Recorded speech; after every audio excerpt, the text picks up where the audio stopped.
as a former player for Mike Norvell to just completely turn the page. And we hear that expression all the time, turn the page. But this feels different this year, the ultimate high, and then everything that happened.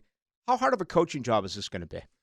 I think it's going to be extremely difficult, and I think Norvell will do a good job. I think he'll do a great job because he really understands where college football is going. Mm-hmm. But I think this is more difficult because a lot of these coaches are really having to adapt to a completely different culture here at Florida State, as well as college football in general, just because this turn of all these players leaving and all this development that gets built every single year basically just gets thrown out of the window for the most part, which sucks, especially you have your guys leaving for the draft. Yep. But then you also have them going into the portal, and now we're bringing in new players. We're bringing in new players that are going to need to be key players as well. It's going to be difficult, and I'm looking forward to seeing how he responds, but I think he'll respond well. There's always frustration with players, and I would have to believe that most of that is over playing time, and that creates unhappiness.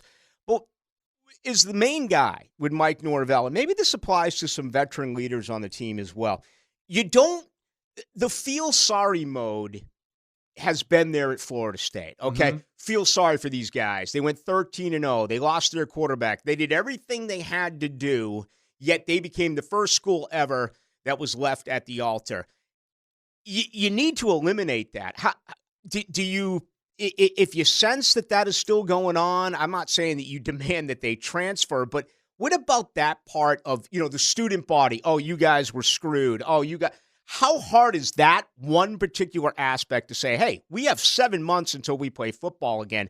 You must forget about everything that happened in 2023. Yes, that is extremely difficult, especially when it comes to the lack of consistent leadership that you're finding in these college institutions now, because leaderships are really built. Yes, a guy could be a vocal leader, but they're built within practice. They're built within coming in as a freshman, and now you're a sophomore, and now you've gone through the ranks, and now you've done all these things to where these leaders have to step up and they have to win the ears of their teammates on a much different level. And the coaches have to be able to buy into that and show that. So the student body and the fans out there I think we're in a good headspace for the most part, because I think we all still believe in what we have going on with Coach Norvell and that team. But the team itself is going to have to find some leaders in order to be able to really move on from it. And how do you find these leaders with having all these people leave and come and go, and you have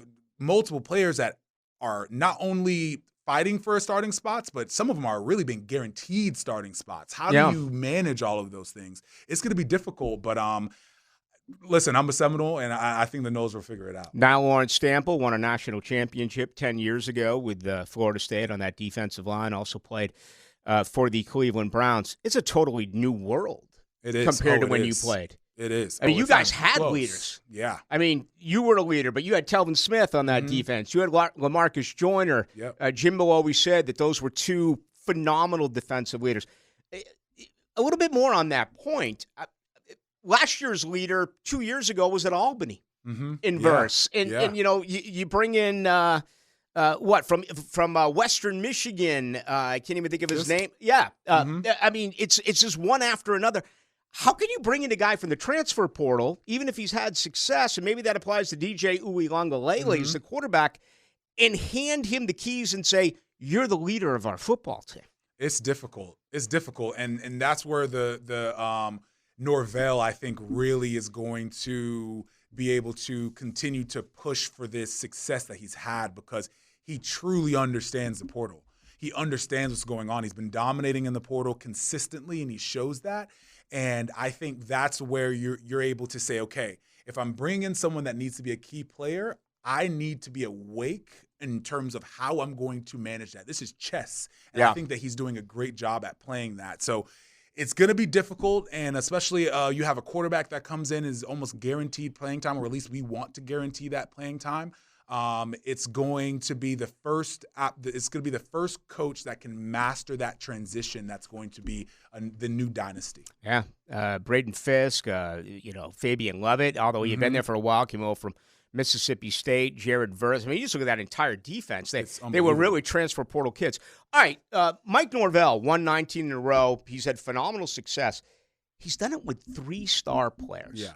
He has not had the talent that Florida State had when you won a national title, when Bowden was there for all of those years. What do you make of Mike Norvell now getting the best recruiting class that he has had with incoming freshmen? And I understand keeping him there is now a totally new challenge. Yeah. But young freshman, 18-year-old, being asked to come on in, perform this year, and then obviously being able to develop those very talented players. Yeah, it's going to be an interesting situation dealing with these 4-stars and these higher ranked players coming in and dealing with other transferred players that have already proven themselves in other institutions. And like I said, I think that's something that is going to be a challenge, but he'll be able to figure it out. I think the interesting part about it is going to be these younger players being able to see what it's like to be in the portal. They haven't been in the portal, but they're being exposed to all these players that are coming from the portal. And they're like, hey, how was that institution? How was that? What's different here? What's different there? And now you're really able to churn up this team that's like, okay, well, I heard that was going on there and that was going on there. So the division and all those things are just going to be – it's so exciting to see where this is going to be, especially with the money and the NIL. There's a nonstop. The coaching right now has got to be just mind-boggling. In order to be able to cultivate these players and make them buy in with all these distractions. Your entire defense went to the NFL when you won a national title. What would it have cost NIL-wise to pay you guys? It couldn't. It would have been astronomical. It would have been. But at the same time, how do you say that, especially with the players that we had? Like, you're talking about different people. We're building different college football players with this NIL.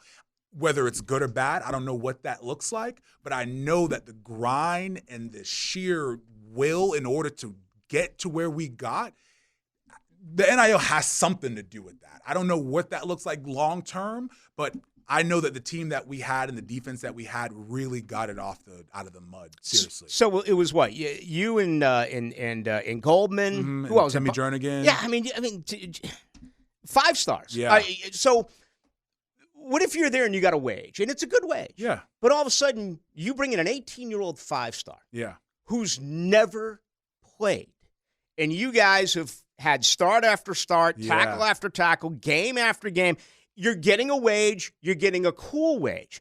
But here comes when Jalen, we heard all the stories about when Jalen came in as an 18-year-old. He got thrown out of practice and all of that stuff. What happens when a young kid like that comes in?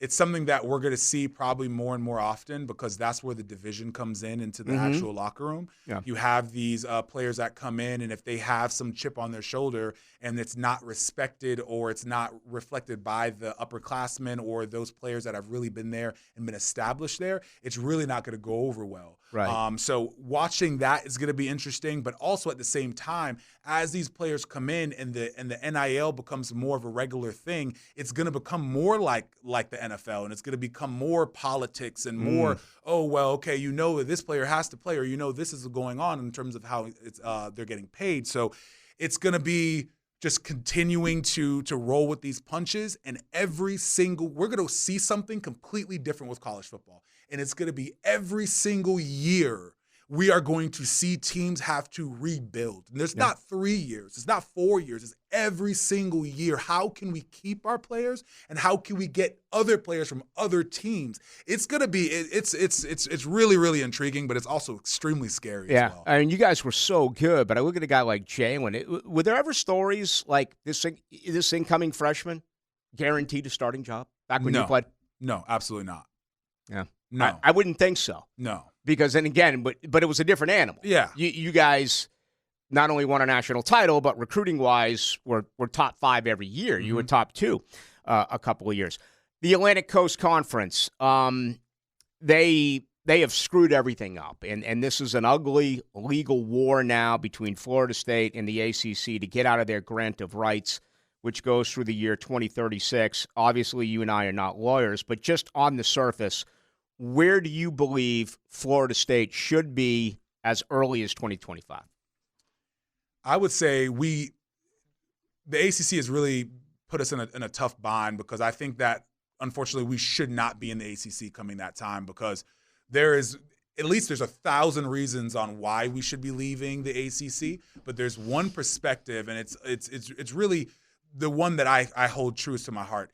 When Jimbo Fisher sits in your living room, right? He comes in, he's talking to me, he's talking to my mom. He's basically telling us, listen, we want your kid to come and play for us and everything, but there's one common denominator at every single house that he's sitting at, and it's, we want your son to come and win a national championship. Right. That is a consensus across every single, doesn't matter how big he is, how fast he is.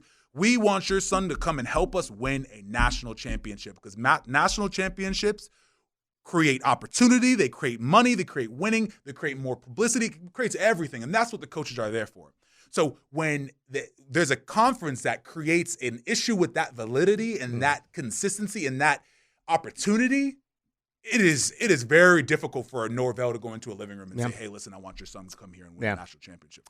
Now, and rivals will use that. They will. Now, the good side is that 100%. we are going to 12 teams, so it became a one-year major blemish. A 12-team college football playoff will change that. But I get your point, and obviously rivals are still going to use that. Big Ten, does that make the most sense? Possibly. And to what you just said in terms of it still – if you can't go to a conference, and let's say that we struggle, but we still deserve to be in it, regardless if it's 25 teams in that playoffs, we should be able to have enough say in our conference to say, there's no way.